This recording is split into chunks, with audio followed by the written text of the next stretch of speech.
నమస్కారం అండి. This is #you. Telangana politics లో మనం అబ్జర్వ్ చేస్తే రేవంత్ రెడ్డి గారు చేసిన మాటలు చాలా మందికి దుమారం లేపినట్టు అనిపించినాయి. నేనే రాజు నేనే మంత్రి అంటే దాంట్లో నాకేం ప్రాబ్లం అనిపించలే. యాక్చువల్లీ మన మున్సిపల్ ఎన్నికల్లో మనం అబ్జర్వ్ చేస్తే లిటరలీ క్రిస్టల్ క్లియర్ గా కాంగ్రెస్ జెండా ఎగరగలిగిందంటే దానికి మేజర్ రీజన్ రేవంత్ రెడ్డి గారు.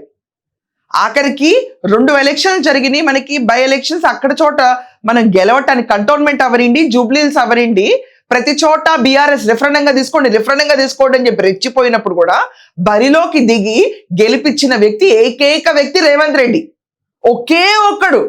మిగతా వాళ్ళందరూ రారు పెద్దగా ప్రచారానికి. ఎందుకంటే వస్తే ఒకవేళ ఓడిపోతే మన ఫేస్ వాల్యూ పోద్దేమో అన్నట్టు అరపా తడపా వచ్చి ప్రచారం చేసి వెళ్ళిపోతూ ఉంటారు. దాంట్లో ఉత్తమ్ గారు కనిపిస్తారు ప్రచారంలో, బట్టి గారు ఎస్. మిగతా వాళ్ళు ఎవరు పెద్దగా ఎక్కడ కనిపించినట్టు న్యూస్ లో మనకి విన్న దాఖలాలు ఉండవు. రేవంత్ రెడ్డి అయితే డైరెక్ట్ గా ఆయన బరిలోకి దిగిపోయి కాంగ్రెస్ కి తనే ఓ పెద్ద కార్యకర్తలా కష్టపడి పార్టీని ముందుకు తీసుకెళ్లి అసలు ఈ కుటుంబ పాలన నుంచి ప్రజల్ని కాపాడి ఈ రోజు తెలంగాణ భవిష్యత్ రాయాలని చెప్పి సమ్మిట్లు పెట్టి, కాంక్లేవ్స్ పెట్టి, మనకు ఒక విజన్ అన్న ప్రణాళిక వేసి ఈ నాళ్ళ దాకా ఒక్కసారి అప్పుడు చంద్రబాబు నాయుడు గారి టైంలో విన్నాం విజన్ అన్నవాడు. దాని తర్వాత ఇప్పుడు రేవంత్ రెడ్డి గారి టెన్యూర్లో విన్నాం విజన్ అన్నవాడు. దాని మధ్యలో విజన్ విస్తరాకుల కట్ట ఎక్కడన్నా విన్నామా? చంద్రబాబు నాయుడు గారు తీసుకొచ్చిన డెవలప్మెంట్ కొనసాగిస్తూ కాంగ్రెస్ ప్రభుత్వం కూర్చుంటే ఆ తర్వాత వచ్చిన కేటీఆర్, కేసీఆర్ వీళ్ళ కుటుంబాలు అందరూ కూర్చుని ఆటి ఫ్రూట్స్ ఎంజాయ్ చేస్తే ఎస్టాబ్లిష్ చేసుకుంటే వెళ్ళారు అంతే. సొంతంగా మీరు ఏం చేశారంటే ఏమెత్తి పీకలేదని చెప్పి వాళ్ళ సిస్టర్ చెప్పేసింది. మనకి నేషనల్ పాలిటిక్స్ ఎందుకని, అది మన స్థాయి. సో వీళ్ళందరూ కూర్చొని కమెంట్ చేసేవాళ్ళు అయిపోతారు. అండ్ కాంగ్రెస్ లో కూడా చాలా లోకలకులు వచ్చేస్తాయి. మంత్రి కాకపోతే నెక్స్ట్ సీఎంఏ అరే ఎట్లా మనకు మంచి పదవి వస్తుంది. ఆ పదవి నీకోసం వస్తుంది, నా కోసం. నేను చెప్తున్నా, మంత్రి కాకపోతే డైరెక్ట్ గా ముఖ్యమంత్రి మీద భయపడుతున్నాను. నేను చెప్తున్నా, చేస్తారా చేయండి మంత్రి, చేస్తారా చేయండి, ఇచ్చిన మాట కట్టుబడి మంత్రి, చేస్తారా ఇచ్చిన మాట కట్టుబడి చెయ్యండి. ఇంకా వేచి చూస్తున్నా, పదవి గురించి మనం బాధపడలేదు. ఒకవేళ చెయ్యకపోతే డైరెక్ట్ మన టార్గెట్ అదే. ఇంకా మీరు ఏం చేయండి అంటే మునుగోడు మీరు చూసుకొని తెలంగాణ నేను చూసుకుంటారా? మునుగోడు చూసుకుంటారా? తెలంగాణ నేను జెండా ఎగరేయాలా? సమయం వచ్చినప్పుడు అది కూడా టైం వస్తుంది. ప్రజలు ఒప్పుకోవాలి. మీకు మీరు అనుకుంటే సరిపోదు కదా. ప్రజలు వద్దా? ప్రజల ఒపీనియన్ అనేది పనికిరాదా? ప్రజలు ఈరోజు ఓట్లేసింది just by seeing this man's face. ఇంకెవ్వరు మొహం చూడలేదు ఇక్కడ. కాంగ్రెస్ కి రేవంత్ రెడ్డి ముఖ్యమంత్రిగా ఉంటాడని చెప్పి నమ్మకంతో ఓట్లేశారు. ఇంకొక ఫేస్ వాల్యూ పెట్టాల్సింది. మళ్ళీ ఆ నియంత పాలన, కుటుంబ పాలన, బాపులు, ఇలాంటి పెద్ద పెద్ద మనుషులు, జాతి పితలు ఇలాంటివి ఉండే రాష్ట్రానికి. ఎక్కడైనా అర్థం ఉందా? జస్ట్ బికాజ్ రేవంత్ రెడ్డి వచ్చారు కాబట్టి ఈరోజు సెటిలర్స్ అని అనకూడదని చెప్పి తెలుగు వాళ్ళందరూ స్వేచ్ఛగా బతకగలుగుతారు ఈరోజు ఇక్కడ.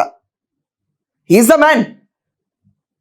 ఆఖరికి జూబ్లీహిల్స్ ఎన్నికల్లో మనం అబ్జర్వ్ చేస్తే ఖచ్చితంగా అది బీఆర్ఎస్ విజయం అని చెప్పి డంకా బజాయించుకుంటుంటే వచ్చి లాస్ట్ 10 రోజుల్లో దశ మార్చేసి జూబ్లీహిల్స్ కాంగ్రెస్ కైవసం చేసుకుంది కేవలం రేవంత్ రెడ్డి ప్రచారం వల్ల.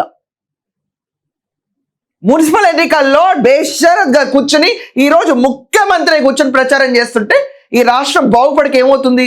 ఆయన నేనే రాజు అనుకున్నా, నేనే మంత్రి అనుకున్నా, నేనే సేవకుడు అనుకున్నా, నేనే కార్యకర్త అనుకున్నా, చేసే మంచి ప్రజలకు అయినప్పుడు ప్రజలకు లేని బాధ ఈ నాయకులకి ఎందుకు వస్తుంది? దాని గురించి సీఎం గారి గురించి ఎక్స్ప్లెనేషన్ ఇవ్వాలంట. అది కూడా ఇందాం. నాకు ఆయన ఎక్స్ప్లెనేషన్ ఇవ్వడం అసలు నచ్చలేదండి ఎక్కడ కూడా. అరే రేవంత్ రెడ్డి గారి గురించి ఎక్స్ప్లెనేషన్ ఇవ్వడం ఏంటండి? రేవంత్ రెడ్డి గారు ఇవ్వడం ఏంటి? గెలిపించిన పర్సన్ గురించి ఎక్స్ప్లెనేషన్ ఇవ్వాలా? చాలా గొప్పగా ఉంది ఈరోజు ఈ రాష్ట్రంలో. నేను మాట్లాడిందని ఒక్కొక్క రకంగా తీసుకొని మాట్లాడుతున్నారు. 2-3 రోజుల నుంచి నేనే రాజు నేనే మంత్రి అని రాస్తారు. ఇట్లా ఆలోచన చేసిన పాలకులు కాలగర్భంలో కలిసిపోయినా ఇంకొక ఆయన సన్నాయి నొప్పులు నొక్కుతున్నారు. నేను ఎన్నడో చెప్పిన, అయ్యా మేము పాలకులం కాదు, మేము సేవకులము. ప్రజలకు సేవ చేయడానికి వాళ్ళు ఒక అవకాశం ఇచ్చారు. ఎప్పుడూ నేను అది గుర్తు పెట్టుకుంటా.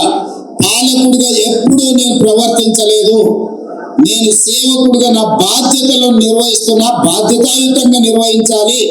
ఏ వర్గాలైతే నాకు ఈ హోదా ఇచ్చిందో ఆ వర్గాలకు తిరిగి సేవ చెయ్యాలనే ఉద్దేశంతో ఈరోజు గిరిజనులు కానీ, దళితులు కానీ 40 సంవత్సరాల మాదిగ ఉపకులాల సమస్య జటిలమైతే ఆ సమస్యను పరిష్కరించి వర్గీకరణ చేసి ఈరోజు ఆ వర్గాలకు ఏ వర్గాలైతే నన్ను ఆశీర్వదించారో ఈ రోజు ఆ వర్గాలకు మేలు చేసిన మన బుడగ జంగాలకు సంబంధించిన వాళ్ళు ఈసారి మాకు ఎంబీబీఎస్ లో సీట్లు వచ్చినాయి, మన ప్రభుత్వంలో ఉద్యోగాలు వచ్చినాయి, మా లక్ష్మణ్ తీసుకొచ్చి కనిపిస్తే నేను చేసిన పని ఈ పేదలకు చేరుతుందని ఒక సంతృప్తి నాకు కలిగింది. అదేవిధంగా ఈనాడు నేనే రాజు నేనే మంత్రి అనే విధానాన్ని వాళ్ళు ఏదైతే అనుకుంటున్నారో, నేనే ముఖ్యమంత్రిని, నేనే మున్సిపల్ మంత్రిని, ముఖ్యమంత్రి కాదు మున్సిపల్ మంత్రిని కూడా నేనే. అందుకే మున్సిపాలిటీ ఎన్నికలు జరుగుతున్నాయి, ఎన్నికల్లో అన్నిటికీ నేనే బాధ్యత తీసుకుంటా. గెలుపు ఓటమి ఏదైనా శాఖ మంత్రిగా తెలంగాణ రాష్ట్ర ముఖ్యమంత్రిగా అది నాదే బాధ్యత. ఈ ఫలితాలు 80% పైగా వస్తాయని చెప్పిన ఈ రోజు 90% ఫలితాలు మనకు అనుకూలంగా వచ్చినాయి. కొంతమందికి ఇది జీర్ణం కాదు, కొంతమందికి అర్థం కాదు, కొంతమందికి అర్థమైనా దీన్ని స్వీకరించే గొప్ప మనసు వాళ్ళకు లేదు. ఎందుకంటే వాళ్ళు ఎంతసేపు ఉన్నా వాళ్ళు పేదోళ్ళు, మేము పాలించడానికి పుట్టాము, మాదిగోళ్ళు చెప్పులు కుట్టుకోవాలి, ఇంకొకరు చేపలు పట్టుకోవాలి, ఇంకొకరు పందులను పెంచుకోవాలి, ఇంకొకరు గొర్రెల్ని మేకల్ని పెంచుకోవాలి అని వాళ్ళకి ఆ పథకాలు ఇస్తాం. మా పిల్లలు మాత్రం రాజ్యాలు వెళ్ళాలి, మా పిల్లలు పుట్టిందే రాజ్యాలు వెళ్ళడానికి, మాదిగోళ్ళు చెప్పులు కుట్టుకోవాలి, గొర్రెలు పెంచుకోవాలి, ముదిరాజులు చేపలు పట్టుకోవాలి, ఎరకలోళ్ళు పందులను పెంచుకోవాలన్న విధానం వాళ్ళది. నేనన్నా ఈ పరిపాలనలో వాళ్ళని భాగస్వాములను చేయాలా, వాళ్ళని డాక్టర్లను చేయాలి, వాళ్ళని లాయర్లను చేయాలి, వాళ్ళని ఇంజనీర్లను చేయాలి, వాళ్ళని ఐఏఎస్లను చేయాలి, వాళ్ళని ఐపీఎస్లను చేయాలి, వాళ్ళని ఎమ్మెల్యేలను చేయాలి, వాళ్ళని ఎమ్మెల్సీలను చేయాలి. విన్నారు కదా, ముఖ్యమంత్రి నుంచి మున్సిపల్ మంత్రి దాకా నేనే అన్నారు. అంటే ఒక బాధ్యత మోయటం. ఇదంతా కాకుండా చెమర్లు ఎప్పుడు చెప్పులు కుట్టుకుంటానే ఉండాలా, ఎలకలాళ్ళు ఎప్పుడు అదే పని చేసుకుంటా ఉండాలా? అసలు ఎందుకని అడుగుబడిన ఆఖరికి డౌన్ ట్రాడన్ గా ఉన్న సిచ్యువేషన్స్ లో ఉన్న పీపుల్ అందరినీ పైకి తీసుకొచ్చి సమానత్వం ఎందుకు ఇవ్వలేము? ఎప్పుడు పరిపాలన యాంగిల్లోనే ఉండాలా? పుట్టింది మేము పరిపాలించడానికి, గద్దెకి ఏలటానికి అన్నట్టు ఉండాలా? మామూలు మనుషులకు దగ్గర అవ్వకుండా ఉండాలా? మనం అసలు ఏంటి పరిపాలన అని చెప్పి రేవంత్ రెడ్డి గారు క్లియర్ గా చెప్పారు. చాలా మందికి అర్థం కాలేదు, కొంతమందికి జీర్ణం కాలేదు. అసలు బీఆర్ఎస్ వాళ్ళు రియాక్ట్ అవుతారు, అసలు ఎందుకు రియాక్ట్ అవుతారో వాళ్ళకే తెలియదు. దాంట్లో ఓన్లీ మిస్టర్ కల్వకుంట్ల రియాక్ట్ అవుతూ ఉంటాడు. బట్ నాకు విచిత్రం ఏంటంటే కాంగ్రెస్ లో కొంతమంది కూడా రెచ్చిపోతున్నారు. అసలు వాళ్ళకి మొన్న రేవంత్ రెడ్డి గారు తీసుకొచ్చిన 90% ఫలితాలు చాలా మందికి మింగుడు పడలా. మున్సిపల్ ఎన్నికల్లో బీఆర్ఎస్ వస్తే ప్రెషర్ పెరిగిపోతుంది, రేవంత్ రెడ్డి గారిని తీసేసి వేరే వాళ్ళు గద్దెక్కుదాం అనే ఆలోచనలు ఉంచున్నారు. కానీ రాష్ట్ర ప్రజలు మీరు గద్దెక్కితే కాంగ్రెస్ పార్టీకి భవిష్యత్తు ఉండదు, రాసి పెట్టుకోండి, తుడిసిపోయినట్టే. అది కావాల్సింది బీఆర్ఎస్ కి. అంటే వాళ్ళ సంకల్లో దూరి మాట్లాడినట్టే కదా ఈ మాటలన్నీ. అర్థం కావా జనాలందరికీ? ఇదా పాలిటిక్స్ అంటే? ప్రజల క్షేమం వద్దా? ఎప్పుడు పదవికాంక్ష కావాలా? జనాలు ఎప్పుడు మీకు శభాష్ రాజా స్వామిని కాలు మొక్తా అని తిరుగుతూ ఉండాలా? అట్టడుగున వర్గాలు ఎప్పుడు ఒక నేత నార్మల్ గా నుంచుని అన్ని వర్గాలకు దగ్గరైన ఒక్క మగాన్ని చూపించండి ఈరోజు కాంగ్రెస్ లో. కష్టం. ఈయన్ని రీప్లేస్ చేస్తే అర్జెంట్ గా పార్టీ మూతపడిపోద్ది. ఇది రాసి పెట్టుకోండి. 2029 దాని తర్వాత కూడా రాసే చరిత్ర రేవంత్ రెడ్డిది. ఇదంతా కాకుండా మిస్టర్ కల్వకుంట్ల కూడా దీని గురించి ఒక కమెంట్ అన్నారు, అది కూడా వినేసి ఈ షోని క్లోజ్ చేద్దాం. చాలా మంది అట్లా అనుకున్న వాళ్ళు ఎవరు చూడలేదా? తుగ్లకుండే ఒకడు, చాలా మంది ఉన్నారు అసంతులు. అట్లాంటి పిచ్చి తుగ్లకు చాలా మంది ఉంటారు.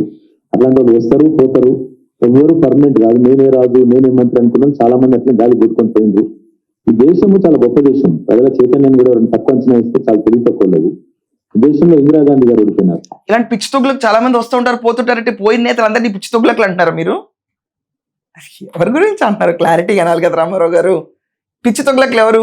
ఈ దేశం చాలా తెలివైన దేశం, జనాలందరూ పిచ్చోళ్ళు కాదంటే అందుకనే బీఆర్ఎస్ తీసి ఓడించి కూర్చోబెట్టారా? క్లారిటీగా చెప్పాలి, లేకపోతే ఇలా బైలైన్స్ వస్తాయి, కష్టమైపోద్ది. తుగ్లక్ అని ఓన్లీ రేవంత్ రెడ్డి గారి గురించి అందాం అనుకుంటే మరి మిగతా వెళ్ళిన తుగ్లక్ రాజ్యాలన్నిటి గురించి ఏమంటారు? పక్క రాష్ట్రంలో జగన్మోహన్ రెడ్డిని ఏమంటారు? ఎన్టీ రామారావు గారు ఓడిపోయారు. కేసీఆర్ లాంటి తెలంగాణ తెచ్చిన నాయకులు కూడా మన కామారెడ్డిలో దురదృష్టవశాత్తు ఓటం పాలయ్యారు. సరే రేవంత్ రెడ్డి గారు అక్కడ థర్డ్ వచ్చారు, అదే విషయం ఉంటుంది. కానీ పాయింట్ ఏంటంటే ఈ దేశంలో అట్లా రేవంత్ రెడ్డి లాగా విర్రవీగిన వాళ్ళు, నేనే రాజు నేనే మంత్రి అన్న వాళ్ళు చాలా మంది వచ్చారు, చాలా మంది పోయారు. తెలంగాణ తెచ్చింది నేనే, ఇచ్చింది నేనే, ఇంకా పెంచి పోషించింది నేనే అని చెప్పి బీఆర్ఎస్ ప్రభుత్వం, టీఆర్ఎస్ అప్పుడు ఉన్నప్పుడు తర్వాత బీఆర్ఎస్కి ఎదిగి చివరికి టీఆర్ఎస్లో వేళ్ళు వదులుకుని ఇక్కడ కూడా స్థానాలు పోగొట్టుకుని సొంత కూతురు దూరం చేసుకుని ఆవిడ అడిగే ప్రశ్నలకు కూడా సమాధానం చెప్పలేని ఒకప్పటి మాజీలు ఈ రోజు ఇంతమంది జనాదరణ పొందుతున్న నేత గురించి కక్ష సాధిస్తే జనాలు చూస్తూ కూర్చుంటారా? మీకే ఓట్లు దొక్కుతూ ఇలాంటి వీడియోలు చేయకండి సార్. ఐ సిన్సియర్లీ రిక్వెస్ట్, ఆపేయండి ఇలాంటి videos. This not in good taste. Already me tone చాలా మెలోడౌన్ అయిపోయింది, అక్కడ అర్థమైపోతుంది. ఆ ఓటమి భారం it is sinking in your face, that is clearly seen. అది వదిలేండి. సో ఈ రోజు కాంగ్రెస్ లో గనక రేవంత్ రెడ్డి గారు ఓటమి చూసుంటే గనక ఆయనని రీప్లేస్ చేసి, గెలిపైన ఓటమైన ఆయనే బాధ్యత, ఆయనకి ఆయనే ఒప్పుకుంటున్నాడు. ఎవరైనా రీప్లేస్ చేస్తుంటే ఈ కాంగ్రెస్కి భవిష్యత్తే ఉండదు. రాసి పెట్టుకోండి. కాంగ్రెస్ జెండా రెపరెపలాడేది ఓన్లీ దాంట్లో శ్రామికుడు, కార్యకర్త, చీఫ్ మినిస్టర్, ఆఖరికి మున్సిపల్ మినిస్టర్, మంత్రి మొత్తం రేవంత్ రెడ్డి అయితేనే, తాను భుజాలపైన ఈ కాంగ్రెస్ జెండా మోస్తేనే ఈ జెండా రెపరెపలాడుతుంది. అది జనాలకు ఇష్టం. జనాల ఇష్టాన్ని పక్కన పెట్టి మనకి తోచిన అవకాశాన్ని చేచిక్కించుకుందామని స్వల్ప ఆనందానికి వెళ్తే ఈ ఘోరమైన వైఫల్యానికి కారకులు వాళ్ళే అవుతారు. సో మీరందరూ కూడా నేనే రాజు నేనే మంత్రిని సపోర్ట్ చేస్తున్నారా? చేస్తే ఎందుకని అని చెప్పి కమెంట్స్లో మీ ఒపీనియన్ రాయండి. That's all for now. Thank you.